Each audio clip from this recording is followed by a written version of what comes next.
సినిమాయిన మహా నేను mister B నా మాట సూటిగా ఉంటుంది మ్యాటో క్లియర్గా ఉంటుంది మీరు చూస్తున్నారు మిస్టర్ బి ఛానల్ ఈ వీడియోలో మనం మాట్లాడుకుందాం పూరి జగన్నాథ్ రామ్ పోతినేని కాంబినేషన్లో రూపొందిన డబుల్ స్మార్ట్ మూవీ రివ్యూ ముందుగా అందరికీ స్వతంత్ర దినోత్సవ శుభాకాంక్షలు స్వతంత్ర దినోత్సవ హాలిడే వీకెండ్లో తెలుగు ప్రేక్షకులకి మాస్క్ ఇవ్వడానికి పూరి జగన్నాథ్ రామ్ పోతినేని కలిసి డబుల్ స్మార్ట్ మూవీతో థియేటర్స్కి వచ్చారు ఈ సినిమా కోసం ఆసక్తికరమైన ఎదురుచూపులు పూరి జగన్నాథ్ ఫ్యాన్సే కాదు తెలుగు మూవీ లవర్స్ నుండి కూడా ఉండటం కనిపించింది సో మంచి బజ్తోనే సినిమా రిలీజ్కి వచ్చింది చూద్దాం మాట్లాడుకుందాం ఈ సినిమాలో ఉన్న విశేషాల గురించి మన సమీక్షలో కథ విషయానికి వస్తే డబుల్ స్మార్ట్ మూవీలో కథ పెద్దగా ఉంది ఇంట్రెస్టింగ్గా ఉంది అని చెప్పుకోవడానికి లేదు ఇస్మార్ట్ శంకర్ సినిమాలో ఉన్న కథకి చిన్న చిన్న మార్పులు చేసి అదే కథని పెట్టేసినట్టు అనిపిస్తుంది ఇస్మార్ట్ శంకర్ మూవీలో హీరోయిన్ సెంటిమెంట్ ఉంటే ఈ డబుల్ స్మార్ట్లో మదర్ సెంటిమెంట్ పెట్టారు అక్కడ హీరోకి పోలీస్ ఆఫీసర్ మెమరీని తీసుకొచ్చి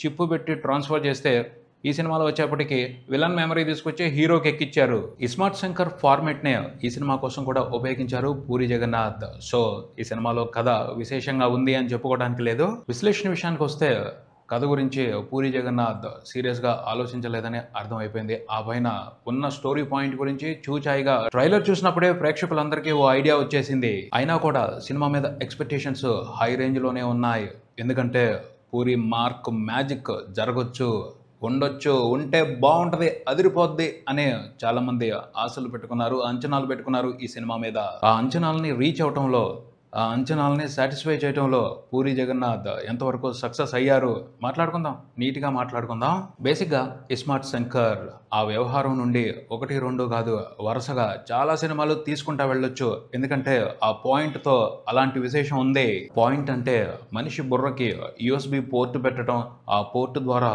డేటాని ఇష్టం వచ్చినట్టు ట్రాన్స్ఫర్ చేసుకోవడం కాదు ఆ పాయింట్ కాదు అంతకు మించిన ఇంట్రెస్టింగ్ పాయింట్ వేరే ఉంది అదేమిటి అంటే ఇస్మార్ట్ శంకర్ అనే క్యారెక్టర్ టెర్రిఫిక్ అద్భుతం అమోఘం వేరే మాటలు లేవంతే సూపర్ క్యారెక్టర్ అసలు ఆ క్యారెక్టర్ని పట్టుకుని ఆ క్యారెక్టర్ని పెట్టుకుని కథలు మార్చి ఎన్ని సినిమాలైనా చేసుకుంటా వెళ్ళొచ్చు జాతర చేసి వదిలిపెడతాడు మాస్ ఎంటర్టైన్మెంట్ జాతర చేసి వదిలిపెడతాడు ఇస్మార్ట్ శంకర్ నిజంగా వండర్ఫుల్ మాస్ క్యారెక్టర్ ఆ క్యారెక్టర్ని ఓన్ చేసుకుని రెచ్చిపోయి యాక్ట్ చేయటం కాదు జీవిస్తున్నాడు రామ్ పోతినేని ఆ క్యారెక్టర్లో తన పర్ఫార్మెన్స్తో ఆ క్యారెక్టర్ యాటిట్యూడ్ ఆ క్యారెక్టర్ డైలాగులు ఆ క్యారెక్టర్ మేనరిజం అన్ని స్పెషల్గా ఉంటాయి స్పెషల్గా ఎప్పుడు డిసప్పాయింట్ చేయకుండా ఎంటర్టైన్ చేస్తుంది ఇస్మార్ట్ శంకర్ క్యారెక్టర్ అలాంటి క్యారెక్టర్తో సేఫ్ గేమ్లు ఆడుతున్నారు సేల్ గేమ్లు ఆడుతున్నారు అంతేగాని జబర్దస్త్గా మంచి ఎంటర్టైన్మెంట్ని క్రియేట్ చేసే ప్రయత్నం జరగట్లేదని అనిపిస్తుంది నిజంగా ఎంత మంచి క్యారెక్టర్ అది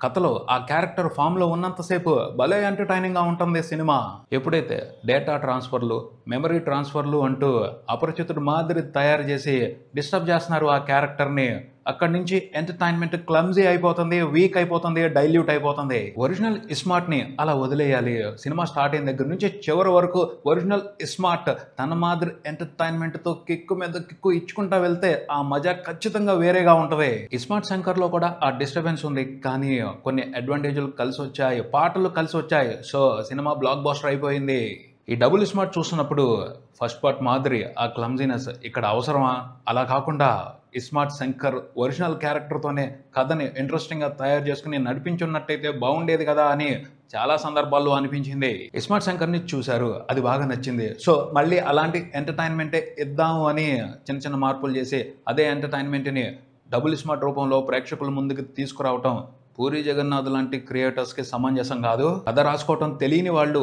చెప్పిన కథనే మళ్ళీ చెప్తుంటే పోనీలే పాపం వాళ్ళకి రాదు కదా అనుకోవచ్చు Puri Jagannadh genius story writer genius story teller అలాంటి ఆయన ఎప్పటికప్పుడు రిఫ్రెషింగ్గా కథలు చెప్పాలి కదా ఆయన్ని ఇష్టపడేవాళ్ళు ఆయన్ని అభిమానించే వాళ్ళు కోరుకునేది అదే కానీ పూరి జగన్నాథ్ గారు కూడా సేఫ్ గేమ్లు ఆడుతున్నారు కమర్షియల్ రిక్వైర్మెంట్స్ని ఫుల్ఫిల్ చేసుకోవడం కోసం జస్ట్ సేఫ్ గేమ్లు మాత్రమే ఆడుతున్నారు అని అనిపించింది ఈ డబుల్ స్మార్ట్ మూవీని చూస్తే ఇస్మార్ట్ శంకర్లో కొత్త క్యారెక్టర్ ఇస్మార్ట్ శంకర్ది. సో అతను ఏ యాక్టివిటీ చేసినా రిఫ్రెషింగ్గా అనిపించింది. స్పెషల్ ఎంటర్టైన్మెంట్ని ఎంజాయ్ చేశారు ఆడియన్స్. డబుల్ స్మార్ట్ సినిమా విషయానికి వచ్చేప్పటికీ ఇస్మార్ట్ శంకర్ క్యారెక్టర్ ప్రేక్షకులకి అలవాటైపోయిన క్యారెక్టర్. అలాంటి క్యారెక్టర్ అలవాటైపోయిన ఎంటర్టైన్మెంట్ని రెగ్యులర్ రొటీన్ సిచ్యువేషన్స్ని ఫేస్ చేస్తూ రొటీన్ ఎంటర్టైన్మెంట్ని ఇస్తే అవసరమైన మాస్ కిక్ వస్తుందా? క్యారెక్టర్ డిఫరెంట్ సిచ్యువేషన్స్ని ఇంట్రెస్టింగ్ కాన్ఫ్లిక్ట్స్ని ఫేస్ చేసినప్పుడు కదా సపరేట్ స్పెషల్ ఎంజాయ్మెంట్ వచ్చేది సినిమా చూసేప్పుడు. విలన్ మెమరీ తీసుకొచ్చి హీరోకి పెట్టడం, హీరో విలన్ లాగాను హీరో లాగాను మార్చి బిహేవ్ చేయటం కొత్త పాయింటేనేమో. కాకపోతే ఆ పాయింట్ బేస్ చేసుకుని నడిచిన సీన్స్ సిచ్యువేషన్స్ రెగ్యులర్గా ఉండటం మూలంగా ఆ కొత్తదనం కనెక్ట్ అవ్వలేదు. విలన్ క్యారెక్టర్ ఇంట్రెస్టింగ్గానే ఉంటుంది. సంజయ్ దత్ ఆ క్యారెక్టర్లో నటించారు. సో అటెన్షన్ కూడా సూపర్ స్కోప్ ఉంది. కానీ ఆ క్యారెక్టర్కి సంబంధించి సిచ్యువేషన్స్ని చాలా వీక్గా ప్లాన్ చేశారు, డిజైన్ చేశారు సినిమాలో. విలన్కి ఓ సమస్య ఉంది. ఆ సమస్యని సాల్వ్ చేసుకోవడం కోసం అతను చేసే యాక్టివిటీస్ అన్నీ నార్మల్గా అనిపిస్తాయి. అంతేగాని ఎక్సైటింగ్గా అనిపించవు, స్పెషల్గా అనిపించవు, థ్రిల్ ఫీలింగ్ ఇవ్వవు. వీక్ ఎలిమెంట్స్ పెట్టుకుని హీరో క్యారెక్టర్ని కూడా డల్ చేసేశారు. ముఖ్యంగా సినిమా సెకండ్ హాఫ్లో ఇస్మార్ట్ శంకర్ క్యారెక్టర్ని, ఒరిజినల్ ఇస్మార్ట్ని బాగా మిస్ అవుతాం. మెమరీ ట్రాన్స్ఫర్ జరిగిన తర్వాత, అపరిచితుల్లా మారిపోయిన తర్వాత మన ఇస్మార్ట్ పెద్దగా కనిపించడు. ఆ వచ్చే విలన్ ఇస్మార్ట్ ఇంట్రెస్టింగ్గా అనిపించడు. అతనికి సంబంధించిన సీన్స్ సిచ్యువేషన్స్ కూడా రొటీన్గా ఉంటాయి. సో సెకండ్ హాఫ్ బాగా డల్ అయింది. కొన్ని సందర్భాల్లో బోర్ కూడా కొట్టించింది. కనీసం సాంగ్స్ ఇంకొంచెం ఊపుతో ఉన్నట్టయితే నడిచిపోయేదేమో సినిమా. ఇస్మార్ట్ శంకర్తో కంపేర్ చేసుకుని ఈ సినిమాలో కూడా ప్లేస్మెంట్ కూడా దాదాపు అలాగే ఉండేలాగా అదే మాదిరి సాంగ్స్ పెట్టుకుంటా వెళ్ళారు. కంపేర్ చేసుకోవాల్సిన సిచ్యువేషన్ తీసుకొచ్చారు. ఇస్మార్ట్ శంకర్లో ఉన్న సాంగ్స్తో పోల్చుకుంటే డబుల్ స్మార్ట్లో ఉన్న సాంగ్స్లో ఎంటర్టైన్మెంట్ తగ్గింది. ఆ సినిమాలో ఉన్న సాంగ్స్తో పోల్చుకుంటే ఈ సినిమాలో ఉన్న సాంగ్స్తో కిక్కు ఊపు సరిపోలేదు. డ్యాన్స్ విషయంగా మాత్రం రామ్ పోతినేని ఎక్కడా తగ్గలేదు. మారుముంత చోడు చింత అనిపించేశాడు. ఫుల్ ఎనర్జీతో ఏం ఆడాడు అసలు. అతని ఎనర్జెటిక్ డాన్సింగ్ ఎంటర్టైన్మెంటే ఈ సినిమా చూసేప్పుడు ప్రేక్షకులకి స్పెషల్ రిలీఫ్. ఏ మాటకు ఆ మాటే. ఇస్మార్ట్ శంకర్ మూవీలో ఉన్న పాటల లెక్కే వేరు, ఆ పాటల్లో ఉన్న మ్యాజిక్కే వేరు. ఆ సినిమా పాటలకు సంబంధించి పూరి గారు మణిశర్మ గారికి ఏదో పట్టించారు.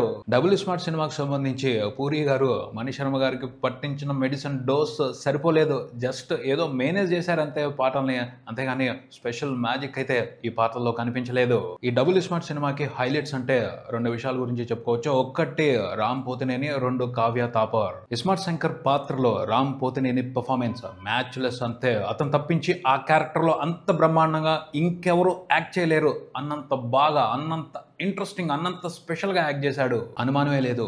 ISmart Shankar character for ever solid mass entertaining character. ఆ క్యారెక్టర్ని బేస్ చేసుకుని కథలు మార్చి బోల్డ్ అని సినిమాలు తీయొచ్చు. రామ్ పోతినేని అస్సలు డిసప్పాయింట్ చేయడు. ఇంకా స్కోప్ ఇచ్చి మంచి సిచ్యువేషన్స్ డిజైన్ చేసి వదిలిపెడితే జాతర చేసి వదిలిపెడతాడు. అంత ఇంట్రెస్టింగ్, అంత ఎనర్జెటిక్గా పెర్ఫామ్ చేస్తున్నాడు ఇస్మార్ట్ శంకర్గా. ఇస్మార్ట్ శంకర్ క్యారెక్టర్లో అతని పెర్ఫార్మెన్స్ని పరకాయ ప్రవేశం అని కూడా అనకూడదు. అసలు రామ్ పోతినేని ఒరిజినల్ క్యారెక్టరే ఇస్మార్ట్ శంకర్ ఏమో అన్నంత న్యాచురల్గా పెర్ఫామ్ చేస్తున్నాడు. మైండ్ బ్లోయింగ్ అసలు అతని పెర్ఫార్మెన్స్ మాత్రం ఇస్మార్ట్ శంకర్ క్యారెక్టర్లో. కావ్య తాపర్ ఈ సినిమాలో మరో అట్రాక్షన్ అనే చెప్పొచ్చు. పూరి జగన్నాథ్ గారు ఈ సినిమాలో ఏదైనా ఇంప్రెసివ్గా తీశారు అంటే అది ఇస్మార్ట్ శంకర్, జన్నత్ ఈ రెండు క్యారెక్టర్స్ మధ్యన క్రియేట్ చేసిన మాస్ రొమాన్స్. కావ్య తాపర్ కూడా ఖచ్చితంగా కుర్రోళ్ళందరినీ డిస్టర్బ్ చేస్తుంది. పూరి జగన్నాథ్ గారు ఆమెని అలా ప్రజెంట్ చేశారు. ఆవిడ కూడా రెచ్చిపోయే పెర్ఫామ్ చేసింది. అలానే ఈ సినిమాలో ఓ దారుణం ఉంది. బాబాయ్ మామూలు దారుణం కాదు, అది టార్చర్. అదేంటి అంటే బోకా అని అనుబుద్ధి అవ్వలేదు. బో తర్వాత కా కింద కావత్తు పెట్టాలి అనిపించింది. బోకాలో కామెడీ అవసరమా మాకి వ్యధ అని స్క్రీన్ మీద ఆ బోకా ఎపిసోడ్స్ నడుస్తున్నప్పుడు ఫీల్ అవ్వకుండా ఉండలేము. ఇంతకీ బోకా అంటే ఏమిటి అంటే సినిమాలో ఆలీ పోషించిన పాత్ర పేరు బోకా. ఆలీ తన కెరియర్లో పోషించిన వరస్ట్ క్యారెక్టర్స్లో ఇదొకటి. పూరి జగన్నాథ్ ఆ క్యారెక్టర్తో ఏం చెప్పాలనుకున్నారో, ఏం చెయ్యాలనుకున్నారో క్లారిటీనే లేదు. అది కామెడీ అయితే కాదు, అస్సలు కాదు. చాలా ఏరియాల్లో దాన్ని తిక్క అంటారు, అర్థం లేని తిక్క అంటారు. అలానే సినిమాలో చాలా సందర్భాల్లో సెక్స్ గురించి ప్రస్తావన తెచ్చారు. సెక్స్ అనే మాటలను ఎక్కువ వినిపించారు. కొన్ని సందర్భాల్లో ఆ మాటలు ఇంట్రెస్టింగ్ గానే అనిపించాయి, కానీ మోతాదు మించిపోవడంతో కొన్ని సందర్భాల్లో ఎబ్బెట్టుగా అనిపించింది. మొత్తంగా చెప్పాలి అంటే పూరి మార్క్ ఎంటర్టైన్మెంట్ అయితే ఈ సినిమాలో కనిపించలేదు. పూరి మార్క్ క్రియేటివిటీ కూడా ప్రాపర్‌గా కనిపించలేదు. కాంప్రమైజ్ అయిన పూరి క్రియేటివిటీయే ఈ సినిమాలో బేసిక్‌గా కనిపించింది, ప్రధానంగా కనిపించింది. ఇస్మార్ట్ శంకర్ క్యారెక్టర్ కోసం, ఆ క్యారెక్టర్‌లో రామ్ పోతినేని పర్ఫార్మెన్స్ కోసం, రామ్ పోతినేని పెర్ఫార్మెన్స్‌లో ఉన్న మ్యాజిక్ కోసం, అతను చేసిన డాన్సుల కోసం మాత్రమే ఈ సినిమాకి వెళ్ళాలి. అంతకు మించి మిగతా విషయాల గురించి ఎటువంటి ఎక్స్‌పెక్టేషన్స్ పెట్టుకోకూడదు. పెట్టుకుంటే మాత్రం దారుణంగా డిసప్పాయింట్ అవుతారు. ఇదే ఇక్కడికి మరో వీడియోతో మళ్ళీ కలుద్దాం. ఈ వీడియో మీకు నచ్చితే లైక్ చేయండి, మీ ఫ్రెండ్స్‌తో షేర్ చేసుకోండి, మీ అభిప్రాయాన్ని కామెంట్ చేయండి. ఈ ఛానల్‌ని సబ్స్క్రైబ్ చేయండి. నేను mister B. Keep watching mister B channel. Thank you.